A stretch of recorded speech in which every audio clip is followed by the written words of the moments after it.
On Christmas Eve, I saw a framed family portrait with my 9-year-old daughter's face cropped out completely.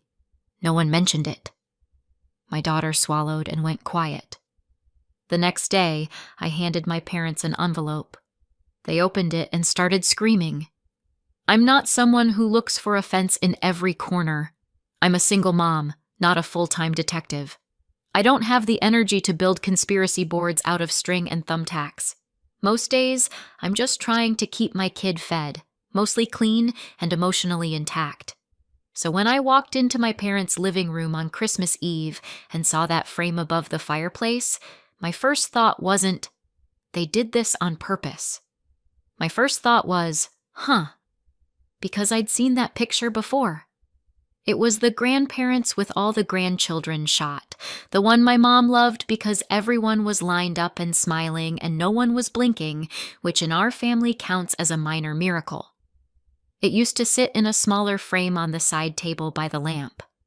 I remembered it clearly because my dad had made a whole thing about getting everyone positioned just right, like he was directing a movie instead of corralling 5 kids and 2 adults who couldn't stop fussing with hair. Now it was bigger, new frame, glossy, center stage, fireplace placement, like it had achieved sainthood. And in this version, my daughter Ella wasn't there, not missing in the back, not standing behind someone's shoulder. She was cropped out, cleanly, carefully, like someone had taken their time. The background behind where her face used to be wasn't jagged or stretched. It was smoothed. The spacing was corrected. The whole thing had been reprinted. It was the kind of edit you do when you're not trying to hide the edit. You're trying to hide the person. My mom was in the kitchen, clinking dishes, calling out that dinner was almost ready. My dad was pulling off his boots like he'd just come in from the Yukon instead of his own driveway. My sister Nicole swept past me in a beige sweater that looked like it had never been exposed to a spilled drink in its life. My brother Eric was already on the couch with his phone, like sitting down was his Christmas tradition. Nicole's 2 daughters, Haley and Kenzie, were arguing about who got to sit closest to Grandma. Their brother Ethan was building a tower out of coasters. My brother's daughter Paige stood near the tree, calm and comfortable, like she already knew exactly where she belonged. Ella stopped in the doorway and looked up. I watched her face do the tiniest shift, just the smallest tightening around the mouth, like she'd tasted something sour and decided not to make a face because she didn't want anyone to notice. She swallowed, and then she went quiet. No one said, "Oh, we got a new print." No one said, "The old one was damaged." No one said anything at all. It was like the frame wasn't there. Like the empty space where my child should have been wasn't a screaming absence, but just decor. My mom called, "Shoes off! Come warm up!" I hung up our coats with hands that suddenly felt too large for my body. Ella's little scarf slipped off the hook and landed on the floor. She didn't bend to pick it up. I picked it up for her. Dinner was the usual. The same roast my mom made every year, the same rosemary smell, the same conversation loop that always landed back on Nicole. Haley's dance recital, Kenzie's gifted program, Ethan's adorable little jokes, Paige's good grades met with the kind of easy praise that didn't need to be earned twice. And Ella?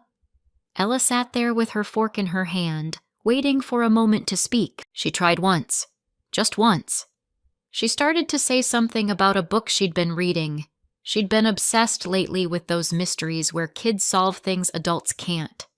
When my dad cut in mid-sentence to ask Ethan if he wanted extra gravy, it wasn't shouted. It wasn't malicious in a way you can point to and report. It was worse. It was normal. My mom laughed at something Haley said. My dad told Paige she was such a good girl. Nicole leaned back and said, "I just love having everyone together."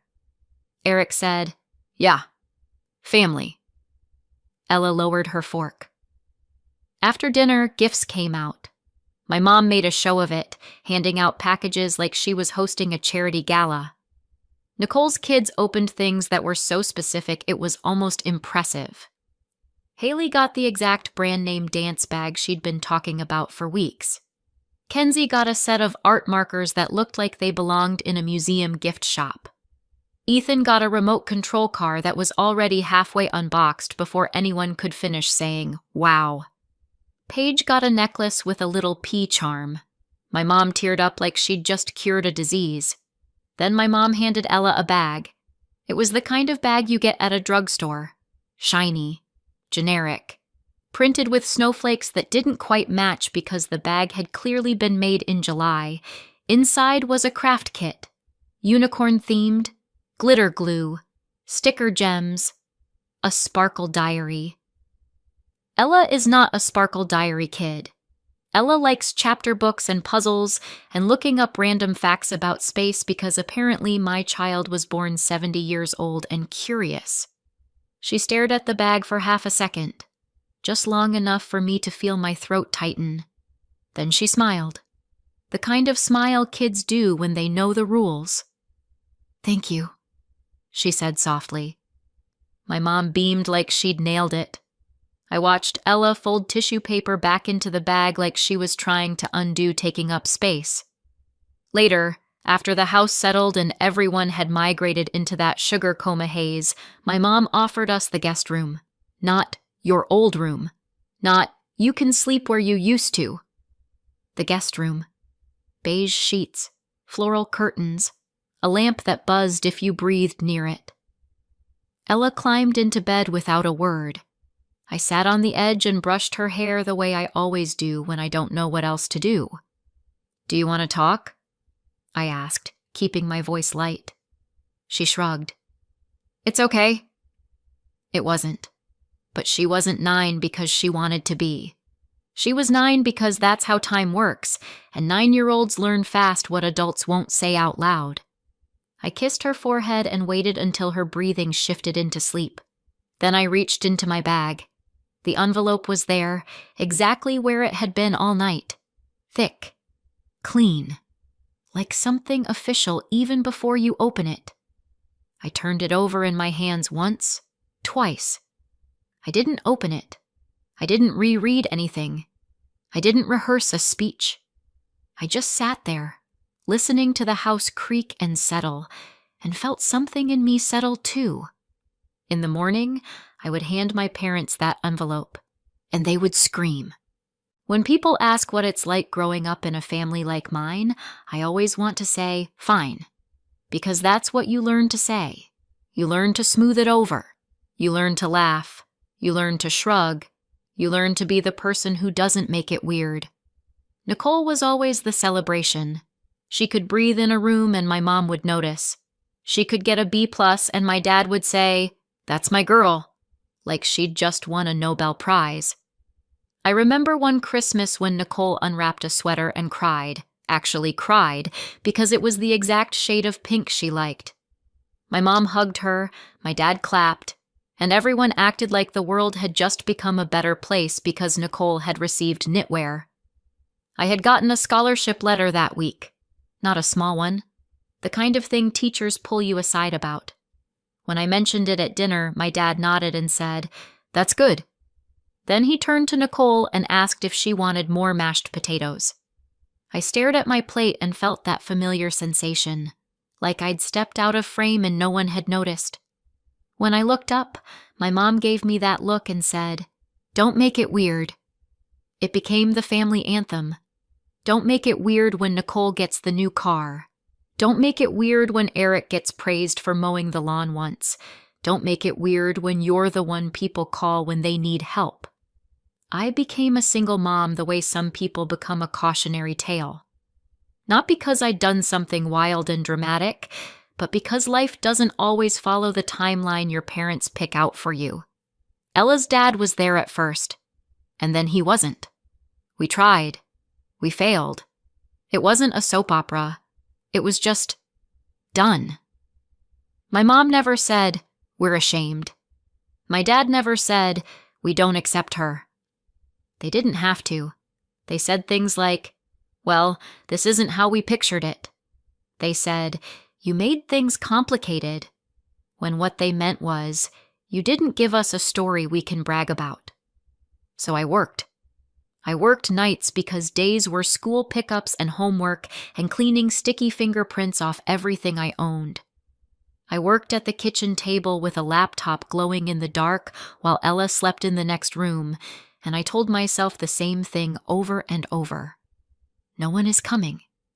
You have to be enough. Somehow it started to work. Not in a glamorous way, not in a look at my empire way, in a my bills are paid and my kid is safe way. That's when my parents came to me with the house. It was a Tuesday when my mom called, voice too bright, like she was trying to sell me something. "Can you come by?" she asked. "We need to talk." When I got there, my dad had papers spread out on the table like we were about to launch a legal defense. There was a letter with words like past due and final notice.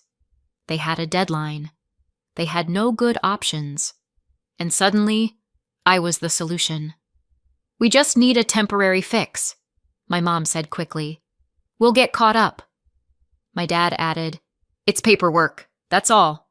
A formality." The lender wanted the deed in the name of the person qualifying for the refinance. That person was me. My credit was decent. My income was stable. My life, for once, looked neat enough on paper to pass. So I signed.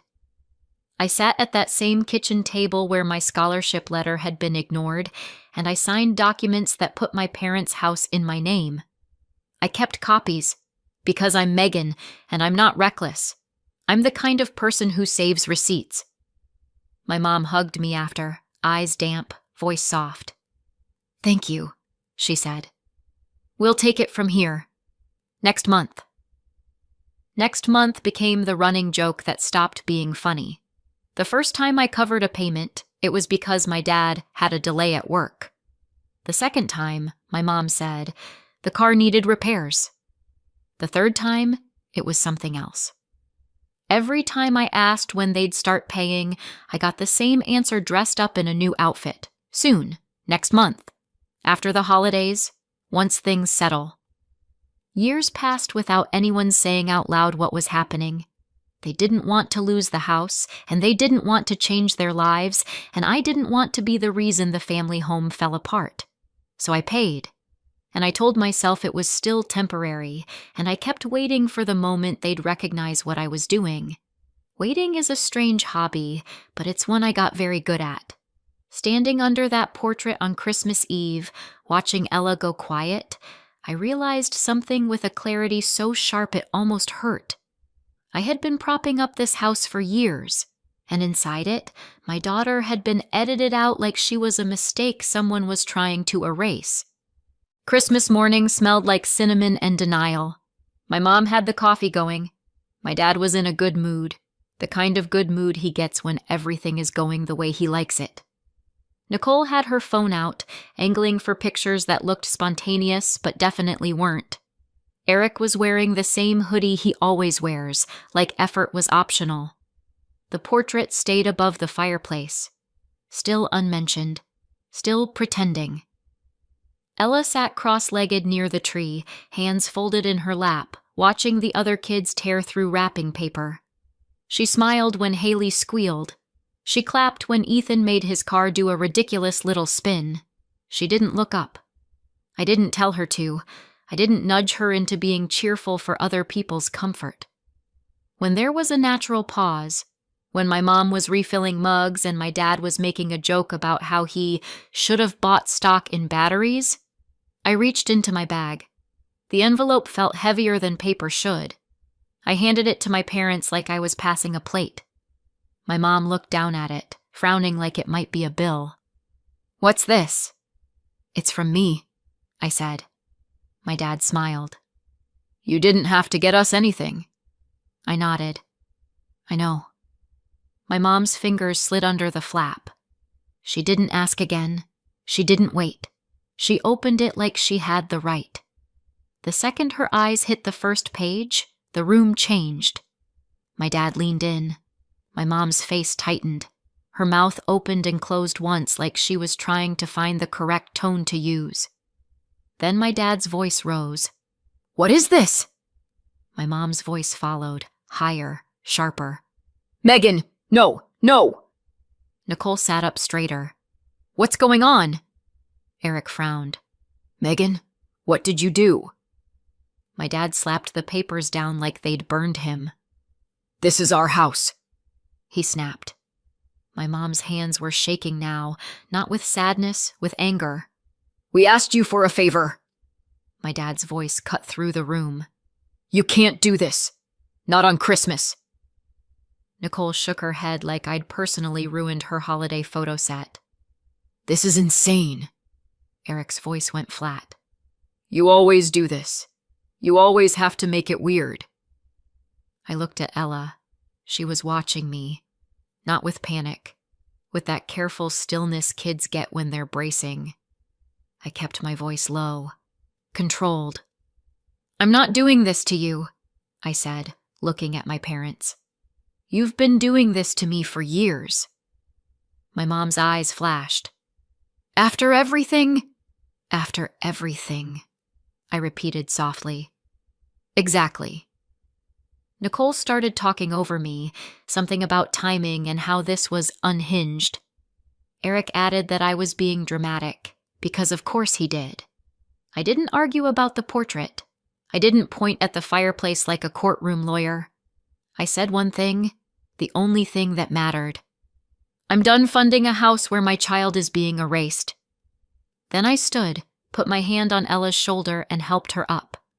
My mom shouted my name like she could pull me back by force of sound.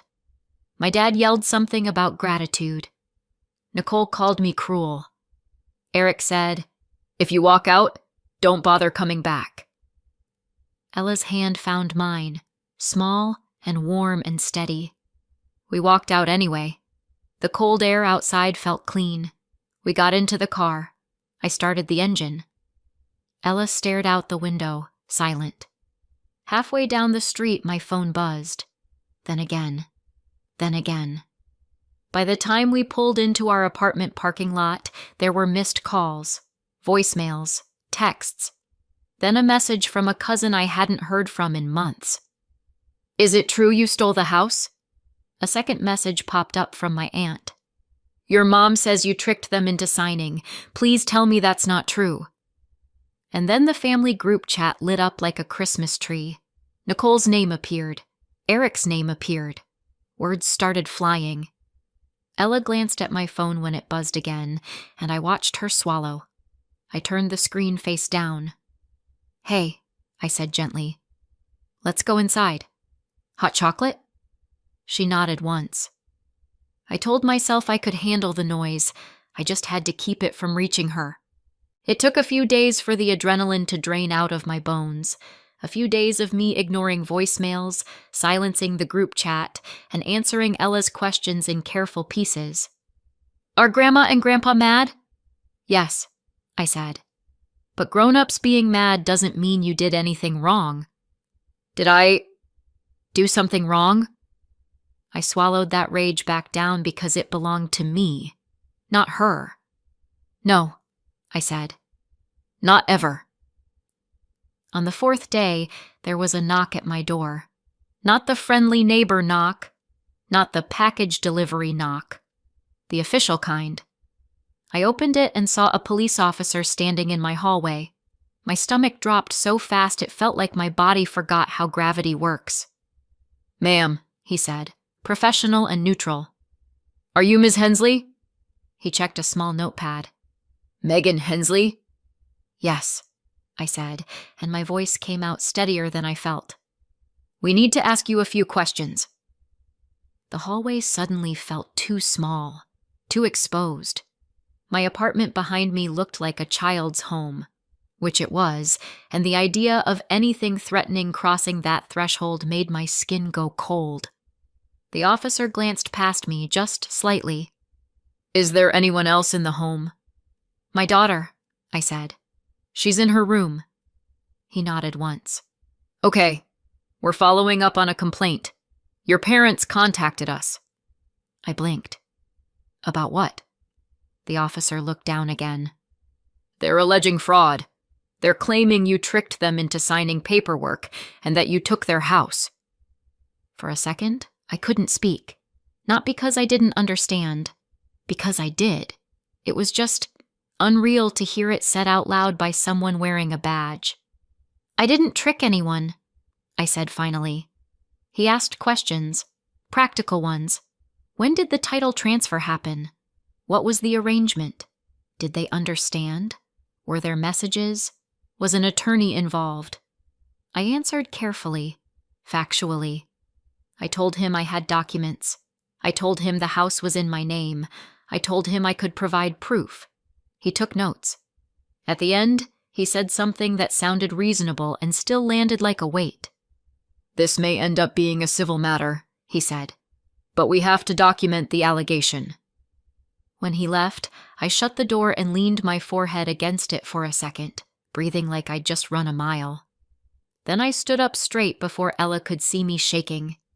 I walked into her room where she was sitting on the floor with a book open, pretending she hadn't been listening.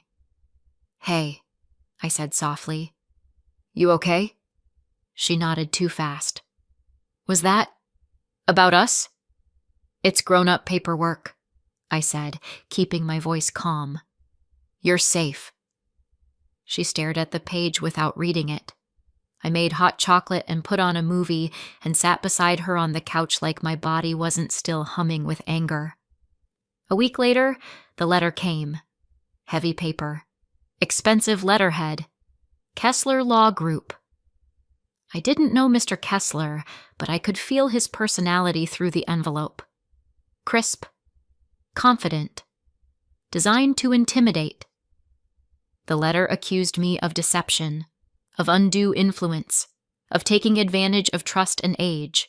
It demanded I stop harassing my parents with eviction proceedings. It threatened further action. It gave me a deadline like I was a child who'd missed homework. I read it once.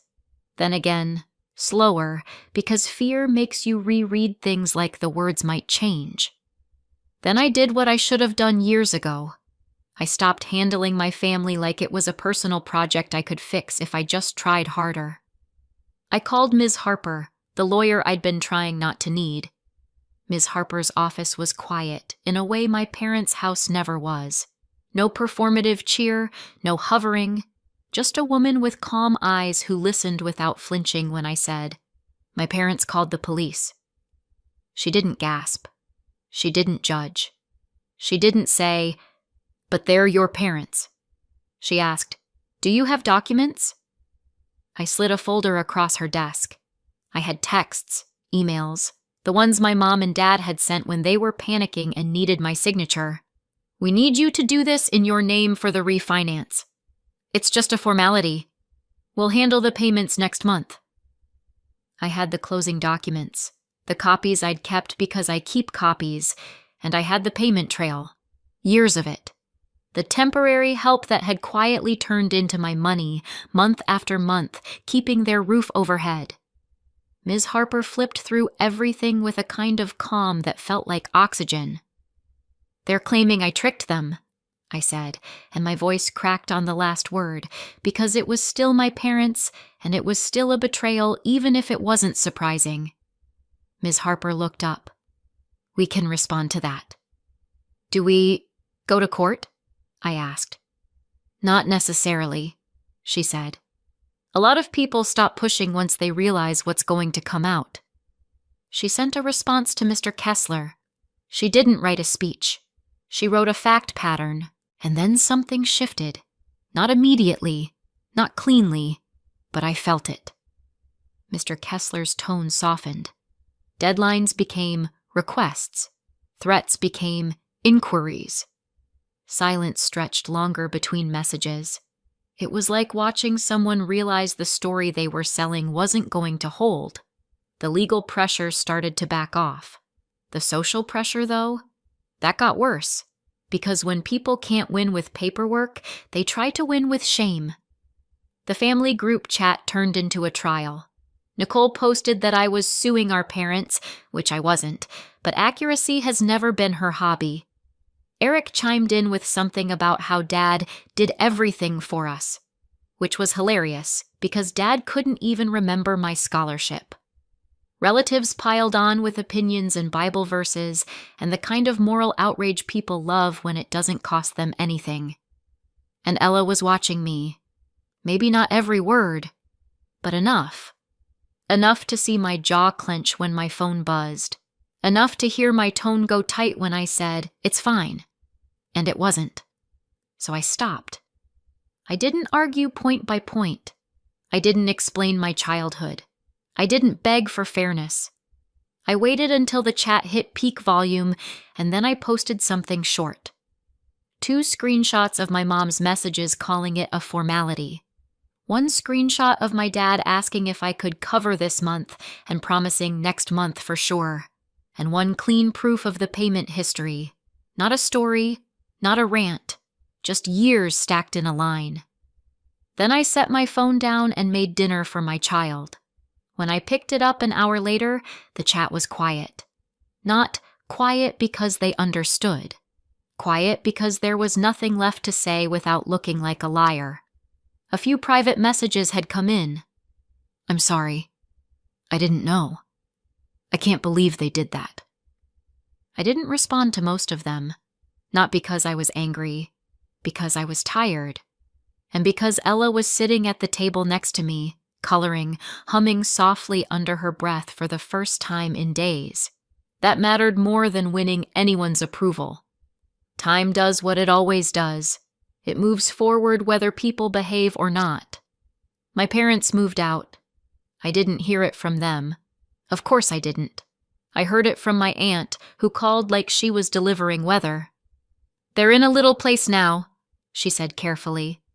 "A rental." I pictured my mom in a small kitchen with no fireplace to hang a portrait above.